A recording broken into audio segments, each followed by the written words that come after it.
ሰላም። ዛሬ መናገር የምፈልገው በክርስትና ላይ ነው።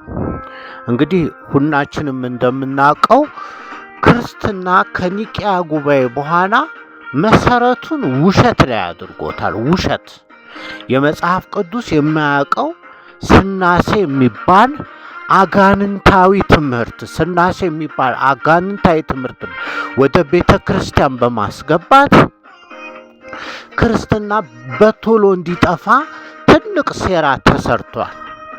ሁላችንም መጽሐፍ ቅዱሳችንን ከፍተን እናነባለን። ክርስቶስ የሰበከን ወንጌል አንድ ነው። ክርስቶስ ስለ አንድ አምላክ ብቻ ነው ያወራው። ራሱን አምላክ ነኝ ጌታ ነኝ ምናምን አላለም። ያነው ምንድነው? እኔ የዳዊት ዘር ነኝ፣ ባዮሎጂካሊ ከዳዊት ዘር ነኝ። ከዳዊት ዘር የሆነ ሰው ሎርድ ይባላል። ሎርድ ማለት መስፍን ማለት ነው። የእንግሊዞች የንጉሥ ዘር ሎርድ ይባላል። በዚያ መሰረት እኔ ሎርድ ነኝ ሲል የዘሩን ሁኔታ አስታኮ እንጂ ራሱን ከእግዚአብሔር ጋር አወዳድሮ አይደለም። አንዳንድ ቦታ ላይ ሐዋርያቱ አምላክ ነህ ይሉታል። አምላክ ነህ የሚሉትም ሂሳቡ በምንድነው? ያው መዝሙር 82 ላይ ባለው መሰረት እግዚአብሔር በማለክት ላይ የሚለውን ጽሑፉን አንብቡት። እዚያ ላይ ሰው ሆነው የጸጋ አምላክ ስለሆኑ ሰዎች ይናገራል። ያን የጸጋ አምላክነት እድል ያገኘው አንዱ ኢየሱስ ክርስቶስ ነው። ስለዚህ አምላክ ሲባል እንደ እግዚአብሔር ማለት አይደለም። የጸጋ አምላክ ልክ በሙሴ በፈርዖን ላይ እንደሆነው የጸጋ አምላክ ሆኗል። ከዚያ ውጭ ግን ምንም ነገር የለም። እንደዚህ የሚባል ነገር የለም። ኢየሱስ መሲህ ነው። መሲህ ማለት ለአንድ ጉዳይ ለአንድ ሂደት የተቀባ ሰው ማለት ነው። ኢየሱስ በነበረበት ዘመን ላይ እስራኤሎች አንድ መሲህ ይጠብቃሉ። ልክ እንደ ሙሴ መሲህ ነው። ዳዊት መሲህ ነው። ኢየሱስም እስራኤልን ከሮማዎች ነፃ የሚያወጣ መሲህ ነው ብለው ይጠብቁት ነበር። ደግሞ መሲህ ነው። ኢየሱስ እስራኤልን ነፃ እንዲያወጣ ነበር የጠበቁት። እሱ ግን ዓለምን ነፃ የሚያወጣ ሆኖ መጣ። ለአይሁድ የነበረውን በረከት ለሰው ዘር ሁሉ አድርጎ አዲስ ነፃ አውጪ ሆኖ መጣ። ይነሱ ባላሰቡት መልኩ እስራኤሎችን ብቻ ሳይሆን ሮሞችንም ነፃ ሊያወጣ እና ነፃ የሚያወጣው እንዴት ነው ማለት ሰውን ከእግዚአብሔር ጋር በማስታረቅ ነው። ሰው የእግዚአብሔር ጋር ተጣልቷል። የሰውና የእግዚአብሔር ተጣልተዋል። እግዚአብሔር ከሰው ላይ መንፈሱን ወስዷል። መቼ መንፈሱን ወሰደ ካላችሁ የሰው ሴቶች ዘፍጥረት አካባቢ ላይ ማለትም የዛሬ 8000 ዓመት 6000 ምናምን ዓመት ገደማ የኔፍሊሞች ከሰው ሴቶች ጋር ተዳሩና በዛ ምክንያት እግዚአብሔር ሕይወት ሰጪ መንፈሱን ወሰደ። በቃ ከሰው ጋር ተራራቀ። ያን ድል ድጋሚ የሰጠው በኢየሱስ ክርስቶስ በኩል ነው። ኢየሱስን መልእክተኛ አድርጎ መጀመሪያ ለሱ ለራሱ ሰጠው። ያው ዮሐንስ ሲጠይቅ ማን ነው አዲስን ጠብቅ ወይስ አንተ ነህ ምናምን ሲለው ታስታውሳላችሁ መጽሐፍ ቅዱስ ላይ አንተ ነህ ወይስ መሲህ ይመጣል የተባለው ወይስ ሌላ እንፈልግ? አንተ እኮ ዝም ብለህ መጠጣት ብቻ ነው፣ መስከር ብቻ ነው፣ መጨስ ብቻ ነው፣ ትጫጫሳለህ እዚህ ከመግደላዊት ማርያም ጋር ቁጭ ብለህ ምናምን ሲለው ታውቃላችሁ መጽሐፍ ቅዱስ ላይ። እና እዛ ላይ ምንድነው ኢየሱስ ያለው? ሂድና ለዮሐንስ እንዲህ ነው ብላችሁ ንገሩት።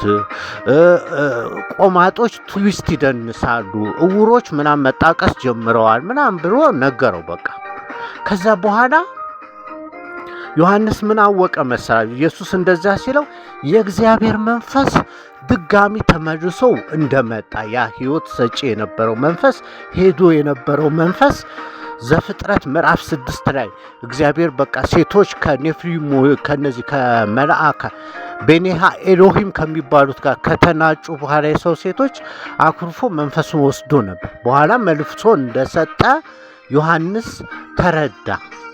ይሄ ነው ክርስትና። በቃ እግዚአብሔር ለሰው ልጆች ድጋሚ የመዳንን ድጋሚ የመታረቅን እድል ሰጠ ነው በቃ።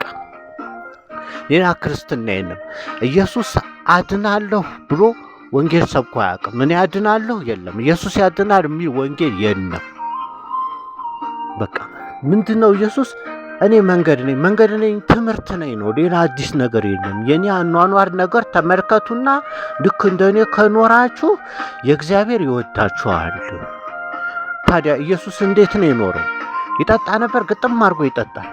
ይጨፍር ነበር፣ ግጥም አድርጎ ይጨፍራል። የሰካራም ጓደኛ ነው ኢየሱስ። ፈታ ብሎ ነው የሚኖረው ኢየሱስ። በቃ እየበላ እየጠጣ ምናምን ነገር ነው የመጣው ኢየሱስ። ግን ምንድን ነው የአይሁድ የነበሩ ትምክቶችን ይሄ ለምሳሌ በሰንበት እግርህን እንዳታጥፍ እንዲህ እንዳታደርግ የሆነ ህጎች ያንን አይቀበልም ነበረ ኢየሱስ አይቀበልም ነበር። ከዛ ውጭ ግን እኔ አምላክ ነኝ ብሎ አያውቅም። እኔ እንዲህ ነኝ ብሎ አያውቅም። እንደ አምላኬ ወደ አምላካችሁ ወደ አባታችሁ ነው የሚለው ኢየሱስ ሲጠየቅ። ከዛ ውጭ ምንም ነገር እኔ እግዚአብሔር ነኝ ሰው ሆኜ ተወርጃለሁ ምናምን ከልጅ ልጅ ተወርጄ የሚባል ነገር የለም። በቃ ይጸልያል። በጸሎቱ ምክንያት የሆነ ነገር ያደርጋል ኢየሱስ ክርስቶስ። እንዲያውም አንድ ቦታ ሲናገር በእኔ ያመነ እኔ ያስተማርኩትን በእኔ ማለት እኔ ያስተማርኩት ትምህርት ያመነ እኔ የማደርገውን ያደርጋል፣ እንዲያውም እኔ ከማደርገው በላይ ያደርጋል። ባለፈው የራሻውን ማናቸው ራስፑቲንን አስተዋውቂያቸዋለሁ። ራስፑቲን ኢየሱስ ካደረገው በጣም የበዛ ነገር አድርገዋል። ይበርጡታል። ኢየሱስን በጣም ነው የሚቦንሱት። ለምን? የኢየሱስን ስላመኑት፣ ትክክለኛው ክርስትና ስለገባቸው። ጳውሎስ እንኳን አይቦንሰውም፣ ይመጣጠናሉ። ግን ጳውሎስና ኢየሱስ ያው ጳውሎስ እንዳለው እኔ ለጢሞቴዎስ ልክ ጥሩ ወታደር ነበር ኢየሱስ ነው ያለው አይደል? ልክ እንደ ኢየሱስ የታመነ ወታደር ሁን ነው ያለው። ኢየሱስ ራሱ ወታደር እንጂ የኢየሱስ ወታደር አደራችሁ። እና እዚያ ላይ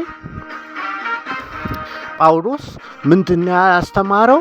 ጳውሎስም ኢየሱስ አምላክ ነው ብሎ አላስተማረም። እኔ ኢየሱስን መስራዋለሁ፣ እኔን ምሰሩ፣ ከቻላችሁ ኢየሱስን ምሰሩ፣ አለዛ ደግሞ እኔም ኢየሱስን መስየዋለሁ። በቃ እኔና ኢየሱስ እኔን ያየ ኢየሱስን ቁርጥ ነው። አንዴ ደግሞ ምንድነው መጽሐፍ ኢየሱስን ሲጠይቁት አብን አሳየንና ምናምን ነገር አሉት። በቃ እኔን ካያችሁኝ እኮ አብ እንደኔ ነው። በቃ ሰው በመልኩና በአምሳሉ ነው። አብ አዳምን ነው የሚመስለው፣ ኢየሱስም አዳምን ይመስላል። ስለዚህ እኔን ያየ አብን አየ ምናምን ብሎ አስተምሯል። ይሄ ማለት እኔና አብ አንድ ነን ስላለ አንድ ማንነት አለ ማለት አይደለም። አንድ ቡድን ውስጥ አንድ አስተሳሰብ፣ አንድ ስሜት። ለምሳሌ እኔና ሚስቴ አንድ ነን። ይሄ ማለት እኔና ሚስቴ አንድ ሰው ነን ማለት አይደለም። አንድ አስተሳሰብ፣ አንድ አመለካከት አለን ማለት ነው። እና አሁን ዛሬ መናገር የምፈልገው ኢትዮጵያ ውስጥ ያላችሁ የሥላሴ አማኞች ቀስ እያላችሁ ሸርተት ብላችሁ ውጡ። የጴንጤዎች አይቻለሁ፣ በጣም አሪፍ ነው። ላጥ እያላችሁ ነው። የሥላሴ አስተምሮትን አሁን መተው ጀምራችኋል። ይሄ ደግሞ ኢየሱስ የምትሉትን መዝሙር ጣዖት አምልኮ ነው። ኢየሱስን ማምለክ ክልክል ነው። ለኢየሱስም አይሰገድም። እሱንም ተዉትና የእግዚአብሔር ብቻ ዘምሩ፣ ከጣዖት መዳን ከፈለጋችሁ። አለዚያ ምን አይነት ቅጣት ይመጣል መሰላችሁ? ሮሜ ላይ ምን ይላል? በፈጣሪ ፋንታ ፍጡሩ የሆነውን በማምለካቸው ይላል ሮሜ መጽሐፍ ላይ ለከንቱ አይምሮ አሳልፎ ሰጣቸው ይላል። እንግዲህ ስለ ኢየሱስ ነው የሚያወራው። የተመለከው ኢየሱስ ነው። በሮማዎች ኢየሱስም ስላመለኩ ከዛ በኋላ ለከንቱ አይምሮ ሰጥቷቸው ወንድና ሴት ነበር አይደል የሚፈራረገው። ከዛ ወንድ ለወንድ መለጣረጽ ጀመሩ። ሴት ለሴት የሚፈራረጉት ወንዱ ማይጀመረ። ለምን? በፈጣሪ ፋንታ በእግዚአብሔር ፋንታ ፍጡር የሆነውን ኢየሱስን ስላመለኩት። ሮሜ ላይ አንብቡት። ያን ፍጡሩን ግን እሱ ግን የተባረከ ነው ይላል። ኢየሱስ ክርስቶስ የተባረከ ነው። ያመለኩት ግን የተረገሙ ናቸው። እዛው መጽሐፍ ላይ ያልናችሁ ሮሜ አይ ቲንክ 9 ሮሜ ላይ ነው ብቻ ነው አላስታውስም እኔ ብቻ እንደዚህ ይላል። መጽሐፍ ቅዱሳችሁን አንብቡ። እውቀት ነፃ ያወጣል። ደግሞ ጴንጤም ሁን ኦርቶዶክስም ሁኑ። ኦርቶዶክስ በጣም የሚያናድደኝ ጴንጤ እግዚአብሔር ኢየሱስን ሰጠ፣ ስጦታውን አመለኩት፣ ሰጪውን ትተው ስጦታውን። ኦርቶዶክስ ደግሞ የስጦታ መጠቅለያዋን ማርያምን እግዚአብሔር ስጦታ ሲሰጥ በመጠቅለያ አይደል ሰጠው፣ መጠቅለያውን